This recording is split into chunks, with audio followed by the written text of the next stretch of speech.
11월 20일 추수감사절 예배를 시작하시겠습니다.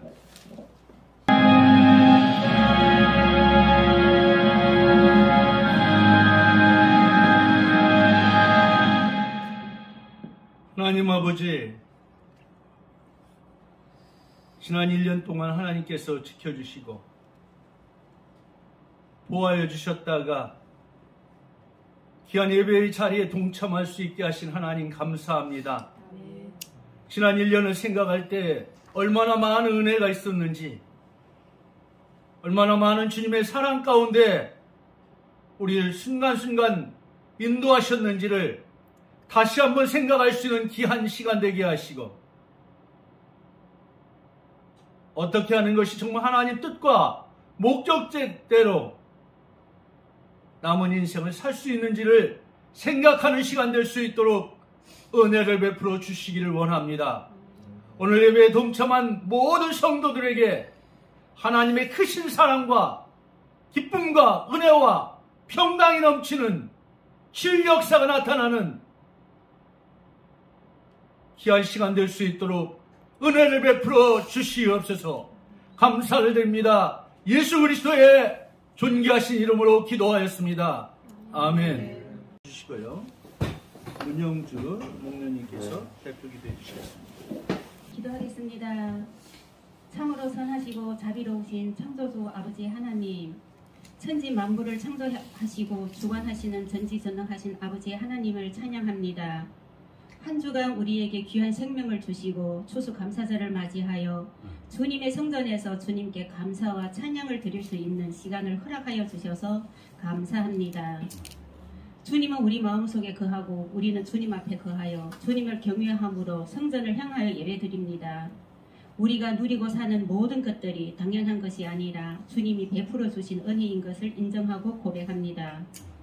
주님의 보살핌이 없으면 우리는 나무에서 떨어진 가지처럼 살 수도 없고 아무것도 할 수 없는 죽은 목숨인 것을 고백하고 인정합니다. 하나님의 자녀로서 말과 혀로만 주님을 믿고 사랑한다고 하지 아니하고 행함과 진실함으로 주님을 바라보고 주님을 찬양하고 주님을 높이게 하옵소서.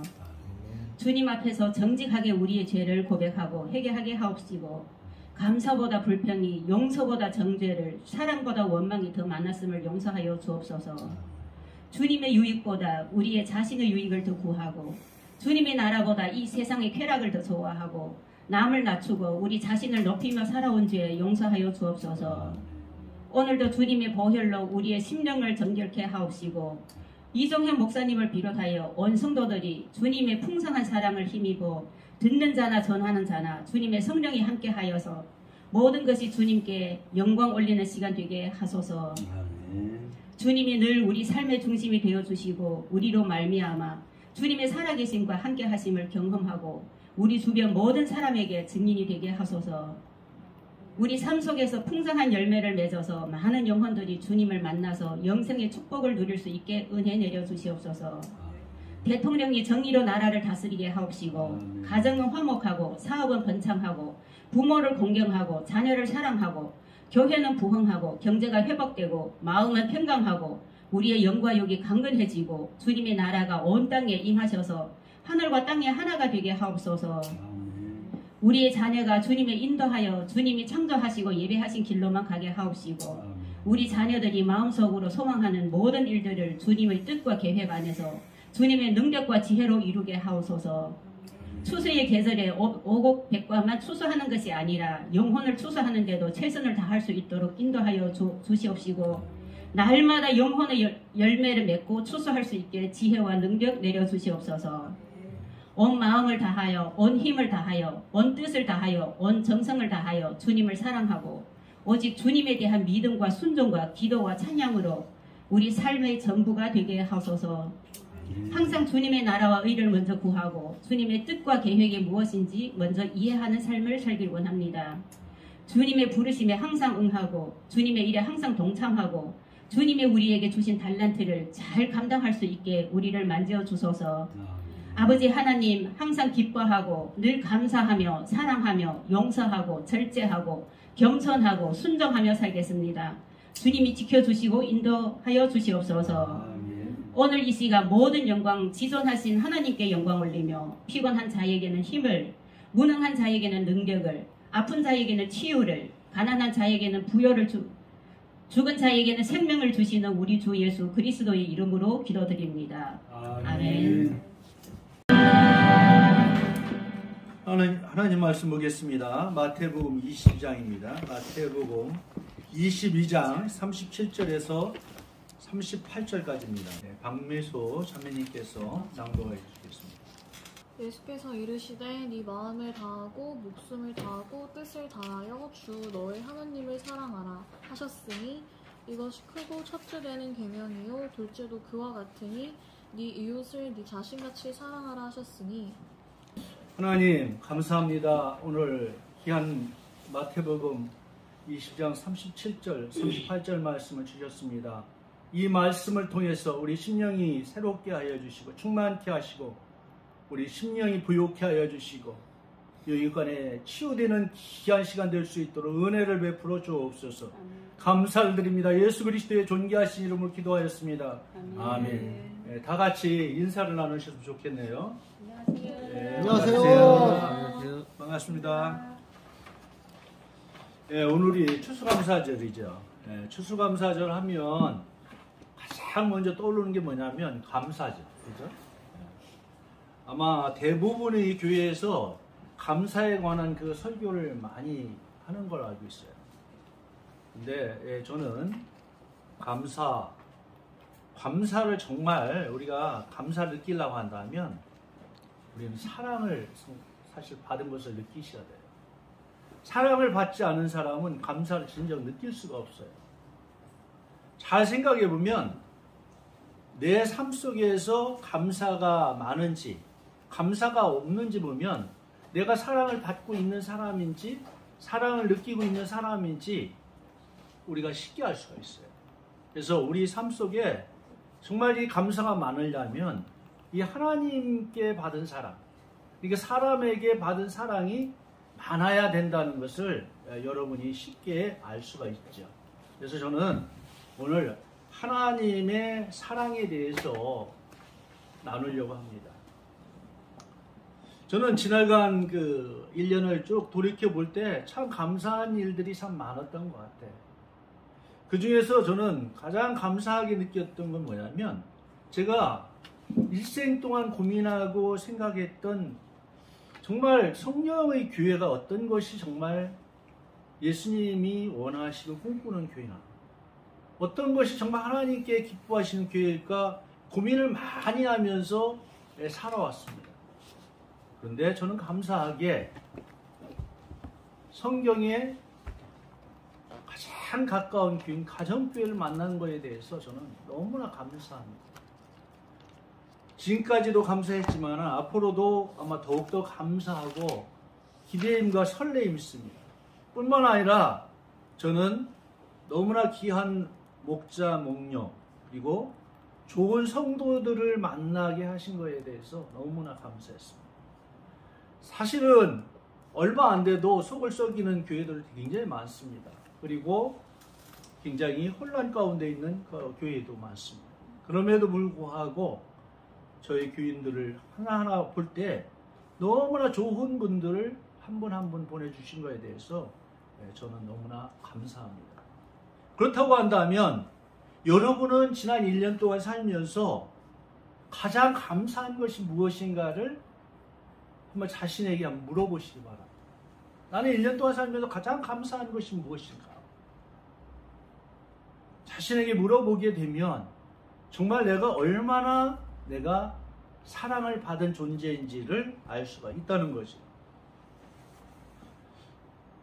저는 최근에 학영삼이라는 하나님을 경험하는 삶을 공부를 하면서 많은 것들을 생각하게 되고 많은 것들을 이제 정리를 하게 됩니다. 우리가 세상을 살아갈 때 내비게이션이 없으면 사실 하루라도 살아갈 수가 없는 그런 현대인들이 되었습니다. 마찬가지로 저는 이 학영삼이라는 하나님을 경험하는 삶이라는 이 교제 속에서 저는 뭐를 느꼈냐면 정말 하나님의 성도들이 어떻게 신앙생활을 올바르게 할 수 있을까? 라는 것들을 깨닫게 되었습니다. 얼마나 많은 사람들이 원칙도 방법도 모르고 방향도 모르고 신앙생활하는지 알 수가 없습니다. 그런데 이 학영삼은 너무나 우리 신앙생활하는 사람들이 방향과 목적을 잘 알 수 있도록 할 뿐만 아니라 신앙생활을 올바르게 할 수 있도록 도와주는 역할을 한다는 것을 저는 알게 되었습니다. 그래서 지난주는 자신의 삶에서 하나님의 삶으로 하나님께서 주도하셔서 하나님께서 계획하신 그리고 하나님께서 목적하시고 하나님께서 인도하시는 그 인생을 살게 하기 위해서 하나님께서 말씀하시고 하나님은 그 일을 순종하는 종을 통해서 하나님의 일을 하신다는 그런 그 내용을 우리가 공부를 했습니다.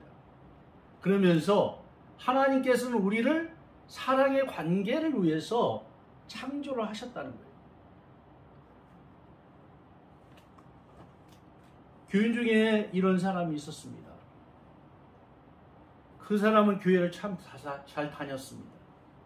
그리고 예배도 잘 충실하게 참석을 했습니다. 봉사도 열심히 했습니다. 그러나 항상 그의 삶 속에서는 가정이나 직장이나 교회 생활이나 뿐만 아니라 개인 생활에 많은 문제와 혼란을 가지고 있었습니다. 그때 이 사랑의 삶의 저자이신 그 목사님이 그런 얘기를 그 사람에게 물어봤습니다. 당신은 마음을 다해 하나님을 사랑하십니까? 라고 물어봤어요. 그때 그는 그런 말에 대해서 들어본 적도 없고 너무나 그 질문에 대해서 의아하게 생각을 했습니다. 하나님을 사랑하는 것이 그렇게 중요한가요? 여러분은 어떻게 생각합니까? 여러분 하나님을 사랑하는 것이 더 중요하다고 생각합니까? 아니면 교회 생활을 하고 예배를 드리고 봉사를 하는 것이 더 중요하다고 생각합니까? 사랑보다 책임보다 더 의무보다 책임보다 더 강한 것이 있다고 하면 사랑이 있어야 되는 것입니다. 어떻게 보면 세상의 모든 것들은 사랑 때문에 존재하고 사랑 때문에 결국에는 이어간다고 볼 수가 있겠죠. 만약에 결혼한 그 부부가 사랑이 없다라고 한다면 얼마나 많은 문제가 일어나는지 알 수가 없고 얼마나 많은 불평과 불만 속에 살아가는지 알 수가 없습니다. 우리 한번 사랑을 한번 점검해 볼 필요가 있습니다. 심지어 가정생활의 일월치인데 하나님과 나 사이의 사랑의 관계가 제대로 형성되어 있지 않는다라고 한다면 과연 신앙생활을 올바르게 할 수 있겠으며 신앙생활을 기쁘게 할 수 있겠으며 신앙생활을 활기차게 할 수가 있겠으며 신앙생활에 원동력 있는 그런 삶을 살 수가 있겠는가? 무엇보다도 다른 어떤 것보다 이 사랑의 관계가 절대적으로 중요하다는 사실을 우리는 깨달아야 됩니다. 왜 그러냐면 하나님은 이 신앙생활 하나님과 나 사이의 관계를 갖다가 사랑의 관계로 모든 것을 맞춰줬다는 거예요. 그래서 이 사랑이 없으면 모든 문제가 시작될 수 있고 모든 문제가 발생할 수 있다는 사실을 여러분들이 아셔야 돼요. 그래서 여러분의 개인 생활이나 직장 생활이나 교회 생활이나 가정 생활 모든 것이 문제가 일어난다라고 한다면 우선 가장 먼저 점검해야 될 것이 뭐냐면 하나님과 나 사이에 사랑의 관계가 형성되어 있는가? 자기 사랑하는 아내를 사랑하지 않는다라고 하는 남편을 사랑하지 않는다고 하는 자녀가 부모를 사랑하지 않는다라고 한다면 그의 수고와 그의 노력과 그의 헌신이 무슨 소용이 있겠습니까? 이 사랑은 어떻게 보면 하나님의 창조의 목적이고 존재의 목적이고 삶의 목적이라고 할 수가 있어요. 이거는 어떤 봉사나 사역보다 더 중요하다고 볼 수가 있다는 거예요. 우리의 삶 속에서 과연 하나님과 사랑의 관계 속에서 내가 살아가고 있는가를 생각해 보아야 됩니다. 너무나 많은 사람들은 일에는 너무나 빠져 있습니다. 너무나 많은 사람들이 목적도 방향도 없이 사실 그렇게 살아가고 있는 사람이 많습니다. 그러나 무엇보다 이 사랑의 관계가 친밀할 때 바로 우리는 모든 문제에서 질서와 평안 가운데 우리가 살아갈 수 있다는 사실을 우리가 알아야 됩니다. 과연 나와 하나님과의 사랑의 친밀도는 과연 어느 정도인가? 성경은 마음을 다해 뜻을 다해서 몸을 다해서 주 너의 하나님을 사랑하라고 하지 않았습니까? 그렇다고 한다면 하나님의 사랑이 절대적인 것일 텐데 이 절대적인 사랑 속에 모든 것이 상대적인 가치 속에 놓여 있는가에 대해서 한번 생각해 볼 필요가 있다는 거예요. 하나님을 사랑하는 것보다 나는 그 어떤 것이 가장 낮은 단계에 있는가? 그거는 자기 남편도 될 수 있고 자기 아내도 될 수 있고 자기 자녀도 될 수가 있습니다. 하나님이 우선순위가 정해지지 않는다고 한다면 신앙생활뿐만 아니라 우리의 여러 가지 개인적인 삶 자체가 어수선할 수밖에 없고 혼란스러울 수밖에 없다는 사실을 여러분들이 깨달아야 된다는 거죠. 그래서 성경에는 뭐라고 했냐면 하나님께 사랑받는 것이 인생에서 가장 고귀한 관계라고 얘기했어요. 그리고 가장 고귀한 성취이고 가장 고귀한 바로 지위라는 거예요.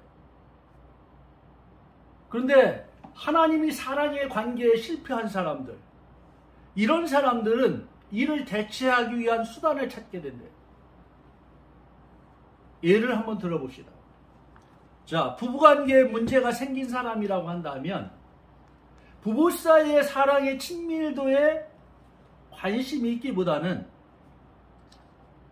일이나 드라마나 또는 쇼핑으로 대체를 한다는 거예요. 그래서 자기의 사랑의 관계를 사랑의 친밀도를 갖다가 회피를 한다는 거예요. 회피를 하고 탈출함을 통해서 이 관계를 맺으려고 하고 있어요. 뭔가 인간은 채우게 되어 있습니다. 인간은 뭔가 채우지 않으면 허전하게 되어 있습니다. 그렇기 때문에 사랑이 친밀도가 채워지지 않으면 인간은 대체적인 어떤 것으로 나의 삶을 바꾸게 되어 있다는 거예요. 여러분 삶 속에서 만약에 이와 같은 대체적인 삶으로 만족하는 사람은 하나님과의 사랑의 친밀도가 없는 사람입니다. 하나님의 사랑의 친밀도보다 이와 같은 것이 좋은 사람들은 정상적인 사람이 아닙니다. 이 사람은 정상적으로 하나님을 사랑하는 사람이 아닙니다. 자기의 다른 것으로 이 하나님의 사랑을 대체하려고 한다는 거죠. 만약 우리 삶에 무언가로 대체되어 있다면 우리는 원점에서 인생을 다시 되돌아봐야 된다는 거예요. 왜냐하면 우리에게 주어진 시간과 물질, 재능을 낭비하는 것이기 때문에 그렇다는 거예요. 그렇기 때문에 신앙인에게 가장 중요한 것은 뭐냐면 하나님과의 사랑의 친밀도예요.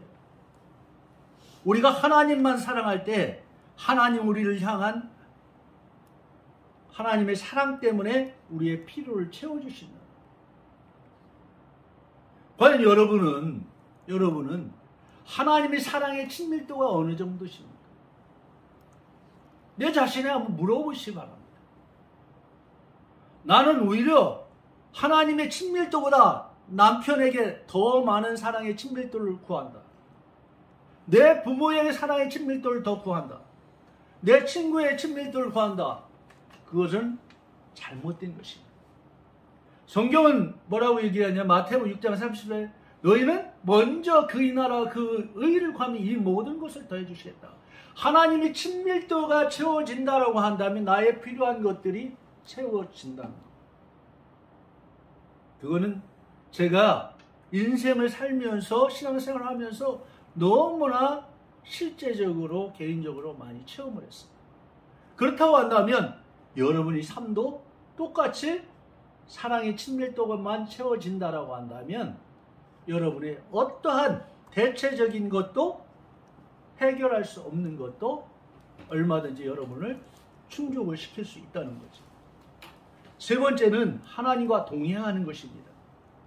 하나님과 바른 관계를 가지고 있는 한 우리는 항상 하나님과 교제하고 있다는 거죠. 이사야 59장 2절 말씀 한번 읽어주시기 바랍니다. 이사야, 네, 박미소 선생님 한번 읽어주세요. 2절. 59장 2절. 오직 너희 죄악이 너희와 너희 하나님 사이를 갈라놓았고 너희 죄가 그의 얼굴을 가리어서 너희에게서 듣지 않으시게 함이니라. 거기에 보면 신앙의 길을 걷는 이들이 죄 때문에 문제가 생긴다는 거예요. 마치 뭐와 똑같으냐면 만약에 전기가 우리가 여기 불이 들어와 있잖아요. 그러나 전선이 만약에 끊어지거나 만약에 문제가 생긴다고 한다면 전등불이 들어올 수 없는 거나 똑같은 거예요. 여러분을 통해서 하나님은 뭔가를 정말 인생을 최고의 인생을 살기를 원해요. 또 그렇게 누리기를 원합니다. 그런데 이 죄 때문에 우리는 그와 같은 것을 누리지 못하고 있다는 사실이에요. 왜? 죄는 하나님과 우리 사이를 갈라놓습니다. 여러분이나 저나 생각을 해보면 하나님께 죄를 지면 하나님 피해 숨게 돼요. 그리고 밝은 곳보다는 어두운 곳을 좋아하고 여러 사람이 있는 것보다는 혼자 있기를 원합니다. 이것이 대체적으로 모든 사람들의 하나의 특징입니다. 죄는 분리와 단절을 가져오게 되고요. 그런데 사랑은 하나됨을 추구해요. 하나님을 사랑하는 사람은 어떤 사람이냐? 교회 가는 것도 너무나 즐거워 갈 수 있는 사람. 목장 모임도요, 너무나 목장교회도 좋아해요. 상 공부하는 것도 너무나 즐거워요. 제가 보니까 확실히 그런 거예요. 내가 목적을 분명히 하고, 야, 거기 가면 뭔가 정말 새로운 것이 있겠다. 좋은 것이 있겠다. 하나님은 내게 정말 내가 경험하지 못한 것을 받겠다 하는 그런 생각이 있으니까 마음의 자세가 다르고요. 마음의 자세가 다르니까 받아들이는 것이 다르고, 받아들이는 것이 다르니까 삶의 모습들이 너무나 좋더라고요.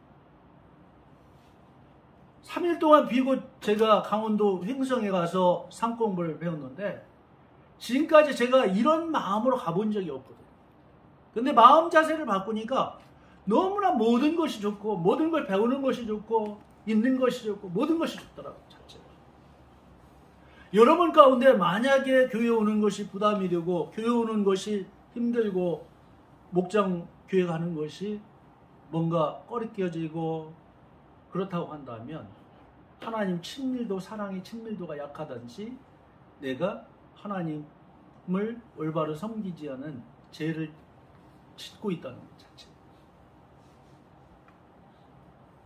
하나님 앞에 범죄한 사람은 가급적 하나님을 멀리하려는 경향이 있대요. 우리가 이걸 한번 생각해 볼까요? 이기적이고 자기중심적이고 고집불통인 크리스찬 있을 수가 없죠. 사실 크리스찬하고 이기적이고 자기중심적이고 고집불통인 크리스찬은 같이 사실은 이렇게 표현을 할 수가 없는 것입니다. 절대로 양립할 수 없는 표현 아니겠습니까? 우리는 주님과 동행 사이에서 하나님을 선택하고 하나님 안에 거하는 삶을 살아가는 것이 신앙의 길입니다. 우리에게 주어진 오늘을 나 홀로 보낼 것인가? 하나님과 함께 거닐며 주님의 이끄심 따라 살 것인가? 이것은 우리의 선택입니다. 그러나 이 선택의 순간이 우리를 종교인이나 신앙인이 되게 하는 갈림길이 될 수 있다는 거예요. 정말 우리가 하나님과 진정으로 동행하는 삶을 산다고 한다면 하나님이 주신 놀라운 삶을 우리가 경험하고 누릴 수 있지만 그렇지 않으면 우리는 종교인으로 전락할 수가 있다는 거죠. 우리는 종교인이 될 것인지 신앙인이 될 것인가를 우리가 선택해야 된다는 거예요. 우리는 얼마든지 종교인도 될 수 있고 신앙인도 될 수 있습니다. 그러나 성경은 바로 하나님과의 친밀도인 신앙인이 되라고 말을 하고 있지 않습니까? 그때만이 여러분이 하나님과 동행하는 삶을 살 수가 있다는 거죠. 네 번째는 하나님은 사랑의 관계를 끊임없이 추구하신다는 거예요. 로마서 3장 10절에서 12절에 보면 하나님은 계속 찾으신다고 했어요. 하나님이 동행하기를 원하는 사람 하나님은 끊임없이 찾습니다.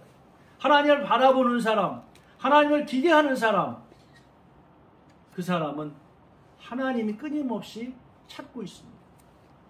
왜? 하나님이 주도권을 갖고 여러분을 찾아오신다는 거예요. 여러분이 찾아가는 것이 아니라 하나님이 찾아오시는 거예요. 많은 사람들은 생각을 어떻게 생각하냐면 내가 하나님을 찾는다라고 생각해요. 그러나 하나님이 찾아오셔야 되는 거예요. 오늘 김영환 씨가 이제 교회를 2번 왔는데 하나님이 찾아오셨기 때문에 오신 거예요. 자기 발로 온 것 같지만 자기 마음과 발은 다만 순종해서 여기로 온 거예요. 그런 마음을 주는 것이 중요하다는 거죠. 우리는 평생 다람쥐 쳇바퀴 돌듯이 인생의 굴레에 쓰여서 자기 본성대로 살아갈 존재예요. 원래가 하나님과 원수 사이로 본질상 하나님을 찾지 않는 사람입니다. 우리는. 그러나 하나님께서는 오셨어요. 그런데 성경에 보면 각 시대마다 성경의 사람들이 그 역할을 감당했던 사실들을 볼 수가 있죠. 중요한 건 뭐냐면 우리가 이 하나님이 찾아왔을 때 하나님의 초청에 응답하느냐 안 하느냐가 중요한 거예요. 그래서 여기에서 하나님이 찾아왔을 때 내가 응답하게 되면 우리는 구원의 확신을 알게 되죠. 구원의 확신을 알게 되고 우리가 지금까지 보지도 못했고 알지도 못했던 그런 일들을 깨닫게 되고 뿐만 아니라 하나님 자녀라는 사실을 내가 깨닫게 됩니다. 우리 목녀님이 그런 얘기를 했어요. 내가 예수님을 영접하기 전까지는 찬송도 이상하게 느껴지고 아멘도 어때요? 아멘도 어색하죠. 그리고 심지어 모든 내가 하나님을 섬기는 것 자체가 부담이 되고 그리고 어거지로 될 수밖에 없는 거잖아요. 그런데 그 얘기를 하시잖아요. 나는 밥하는 것이 좋다. 그래서 저는 그런 생각이 돼요. 목련이 원래 밥 같은 걸 너무나 잘 대접하고 음식 같은 걸 너무나 잘 대접하는 분인 줄 알았어요. 그런데 본인이 얘기하기를 자기는 그런 걸 좋아하지 않는 사람이라고 했을 때 저는 깜짝 놀랐어요. 우리 집사람이 그런 얘기를 했을 때 저도 깜짝 놀랐어요. 자기가 밥하는 것이 행복하다. 우리 집사람은 제가 너무나 잘 알잖아요. 누구보다 더 잘 알잖아요.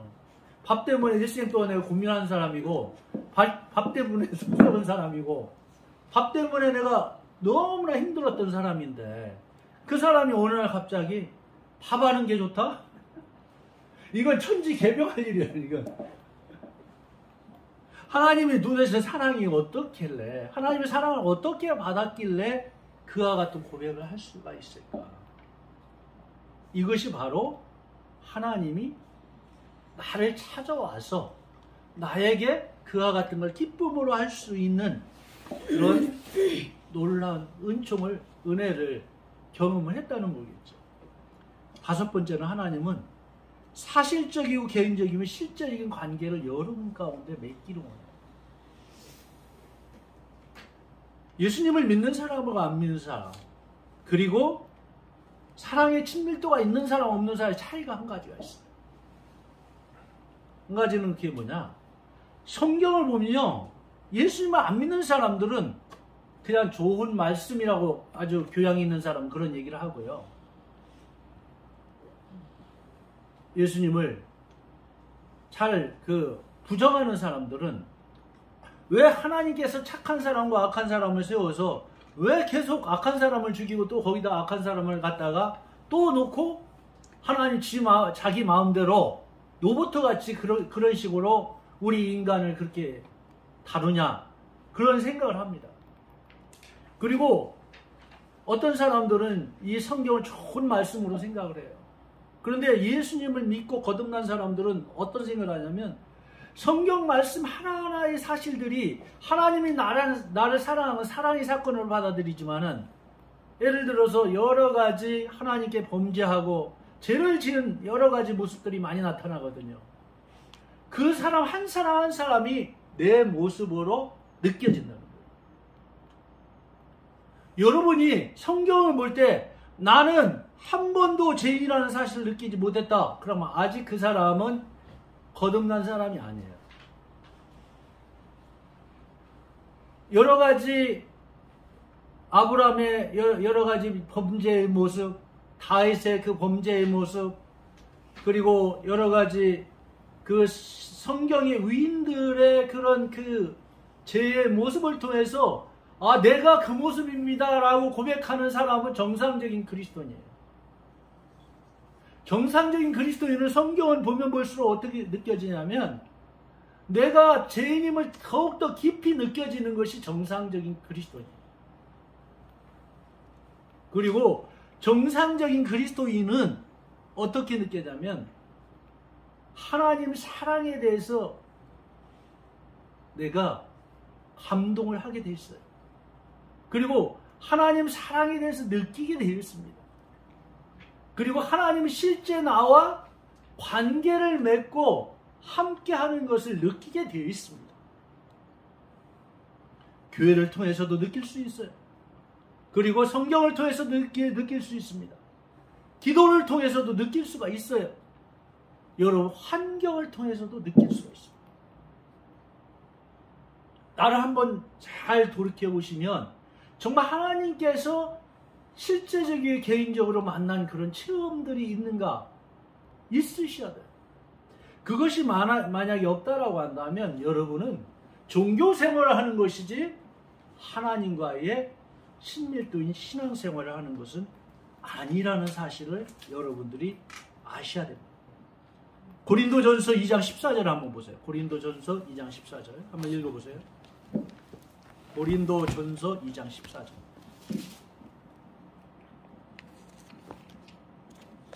고린도전서 2장 14절 한번 읽어보세요. 2장 14절. 미교육한 사람은 하나님의 성령의 일들이 받지 아니하나니 이는 그것들이 그에게는 어리석게 보이니요 또 그는 그것들을 알 수도 없나니 그러한 일은 영적으로 분별되기 때문이라. 거기에 보면 육에 속한 사람이 나오죠. 예수님을 믿기는 믿었는데 여전히 예수님을 의지하지 않고 예수님을 주의로 삼지 않고 자기 마음대로 자기 생각대로 자기 계획대로 사는 사람이에요. 거기에 보면 미련하게 보이고 믿지 않는다고 하잖아요. 어리석게 보인다고 했잖아요. 사실은 교회를 출석한다고 하면서도 하나님 믿는다고 하면서도 교회를 출석하는 사람들이 사실 많이 있어요. 그런데 그 가운데 실제적이고 사실적이고 개인적인 하나님을 경험하지 못한 채 신앙생활을 하는 사람들이 너무나 많아요. 제가 전도를 하면서 30년 된 권사님을 만난 적이 있는데요. 그 사람한테 예수님 영접하는 걸 제가 물어보니까 자기는 예수님 영접하는 게 뭔지 모른대요. 그게 신앙생활 가능하다는 거예요. 내 안에 예수님을 내 안에 인격적인 하나님을 모시지 않고 사는 사람들이 너무나 많다는 거예요.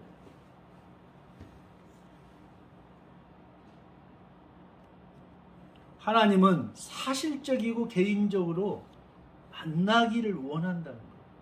그렇기 때문에 여러분 그 신앙생활의 가장 분명한 것은 개인적으로 실제적으로 체험을 하셔야 돼. 이 하나님.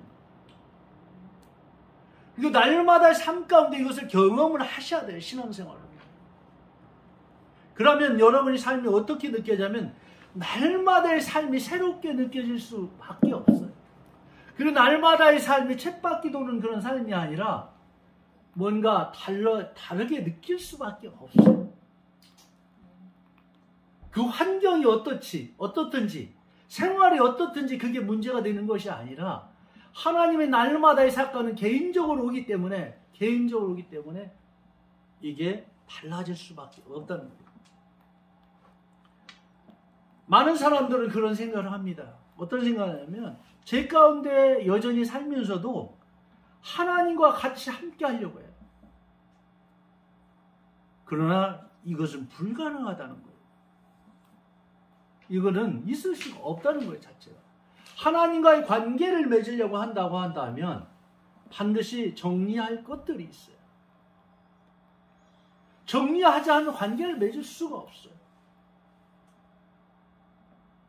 목사님이 그런 말씀을 한 걸 내가 기억을 하는데, 늦게 TV를 보고 늦게 자기가 좋아하는 걸 보다가 어느 날 새벽 기도를 하기 시작을 했는데, 새벽 기도를 하다 보니까 일찍 자지 않으면 새벽 기도를 나올 수가 없잖아요. 그러니까 자연히 TV나 자기가 원하는 것을 끊을 수밖에 없죠. 정리할 수밖에 없습니다. 그렇다고 한다면 정말 개인적인 실제적인 하나님 관계를 맺고자 하는데, 하나님 맺고자 원하는데 여러분에게 이와 같은 걸 방해하는 요소가 어떤 것인가를 생각해 볼 필요가 있다. 그것을 과감하게 정리하지 않는다라고 한다면 하나님은 개인적으로 실제적으로 여러분을 만날 수가 없다는 겁니다. 여러분이나 저나 과연 어떻게 하는 것이 하나님과 개인적이고 실제적이고 이런 하나님과의 친밀도 높은 그런 삶을 살 수가 있을까? 한번 여러분 스스로에게 한번 물어보시기를 바랍니다. 그렇기 때문에 하나님은 하나님의 사람을 만들기 위해서 여러분을 끊임없이 마치 토기장이가 진흙을 갖다가 빚어갖고 자기가 원하는 그 토기를 만들잖아요. 그와 같이 여러분 삶을 빚는다는 거예요. 하나님이 만진다는 거죠. 그럼 하나님이 만지면 하나님이 원하시는 삶과 내 삶의 목표와 방향이 다르기 때문에 갈등과 고민이 될 수밖에 없어요. 그러나 여러분이 정말 하나님과 동행하기 위해서는 그와 같은 하나님 빚는 과정에 대해서 기쁘게 즐거움으로 받아들일 수밖에 없다는 거예요. 그것이 어떤 것이든 내가 빚어지기에 합당한 모습으로 바뀌어져야 된다는 거예요. 어떤 사람은 그 빚어지는 기간이 짧은 기간이 있어요. 어떤 시간은 엄청나게 어려운 시간이 걸리는 사람이 있어요. 제가 인생에서 쭉 이렇게 돌이켜보면 하나님 내가 얼마나 빨리 빚어지느냐에 따라서 고통이 빨리 끝나는 것 같아요. 나에게 일어나는 아픔의 시간, 그리고 나에게 일어나는 갈등과 고민의 시간이 짧아지는 것 같아요. 여러분에게 많은 여러 가지 혼란과 어려움과 끊임없는 갈등과 고민 속에서, 고난 속에서 끊임없이 모든 것이 만약에 계속적으로 그와 같은 일이 일어난다라고 하면 한 번쯤은 혹시 나는 빚어지기를 거절하는 사람 아닌가? 내 뜻과 목적대로 살려고 하는 그 의지가 더 강한가? 한번 생각해 볼 필요가 있어요. 하나님께서 빚어지는 그 시간은 사람마다 달라요. 근데 어떤 사람은 짧은 동안에 빚어지는 사람이 있고, 어떤 사람은 어거지로 그 하나님이 그 토기장이가 흙을 빚는데 그 진흙을 가지고 정말 목표하는 어떤 목적하는 그런 그릇을 만들려고 하는데 안 빚어지려고 하면 어떻게 되겠어요? 그냥 거기에 토기장이가 하는 그대로 물이 넣으면 넣은 대로 그리고 흙을 선택했으면 선택한 그대로 순종할 때 사실은 토기가 위대한 토기가 만들어지는 거 아니겠습니까? 그런데 우리는 거부할 때가 참 많습니다. 우리는 이것이 정말 토기장이가 원하는 토기를 만들려고 하는데 내가 원하는 토기를 만들려고 해요. 그러면 토기장이는 어떻게 해요? 가차없이 버리고 던져서 깨트려 버리고 말잖아요. 한번 나를 한번 생각해 봅시다. 나는 정말 하나님이 토기장이라고 한다면 나는 계속 끊임없이 하나님의 손에 그냥 막힌 채로 하나님의 토기를 모양대로 빚어지고 있는가? 아니면 나는 끊임없이 하나님 토기가 되지 않고 내 마음대로, 내 생각대로, 내 뜻대로 하기를 원하는 그런 모습인지를 한번 생각해 볼 필요가 있어요. 그래서 여러분, 저는 그렇게 말씀드립니다. 여러분이 얼마나 빨리 하나님 뜻에 순종하는 삶을 사느냐에 따라서 내 하나님께서 빚는 작업이 끝난다는 거예요. 결론적으로 말씀드리겠습니다. 하나님은 우리와 사랑의 관계를 위해서 창조를 하셨대요. 뿐만 아니라 그분과의 친밀한 관계 속으로 들어오라고 말씀하십니다. 하나님과 동행하여 그분의 목적과 계획을 가지시고 우리의 삶의 주변에서 일하고 계시는 주님의 일에 참여하게 하시어 끊임없이 찾아오셔서 사랑의 초청에 반응하여 사실적이고 개인적이며 실제적인 관계 속에서 하나님의 백성으로 빚어 그분의 일에 참여하기를 원하는 것이 하나님의 뜻이에요.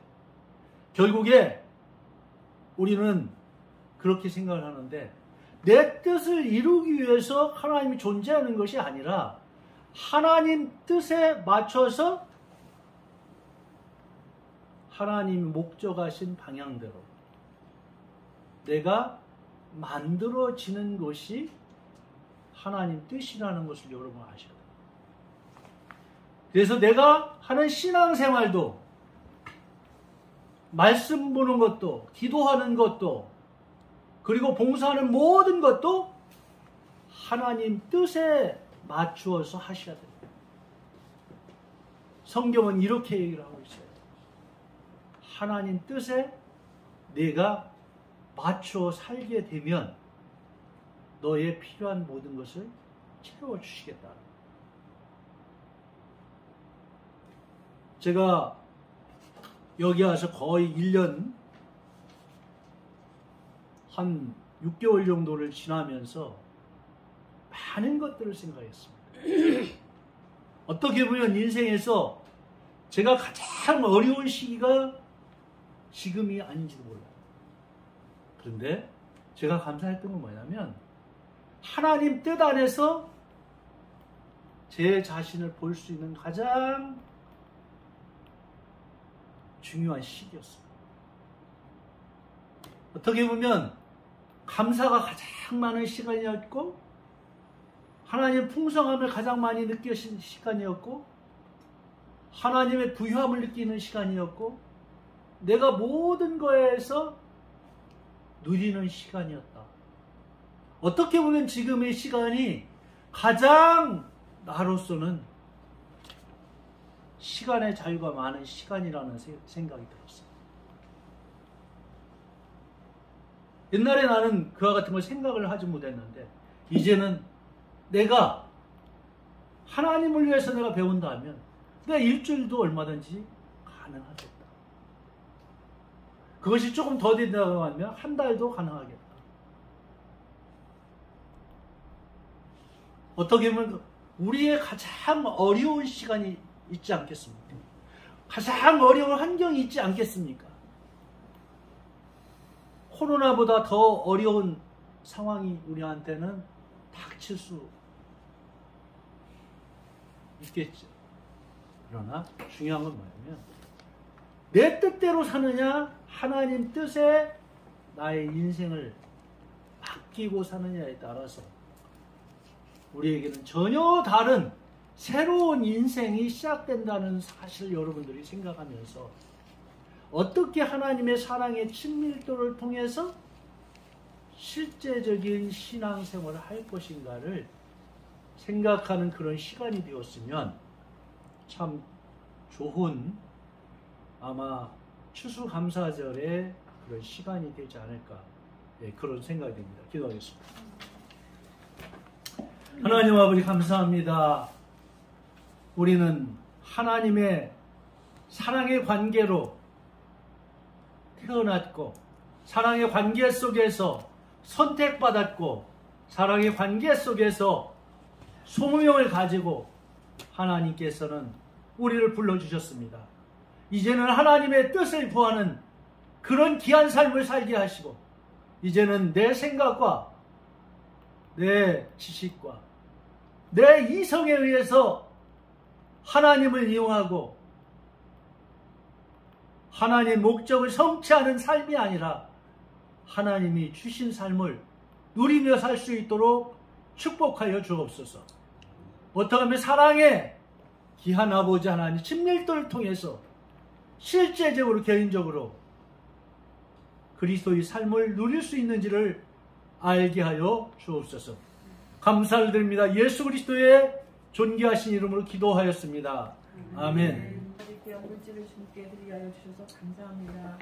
저희들 살아가면서 항상 이 물질을 드릴 때 기뻐하는 마음으로 또 즐기는 마음으로 드리게 하여 주시고 저희 마음 가운데 인색감으로 드리지 않도록 도와주시기를 원합니다.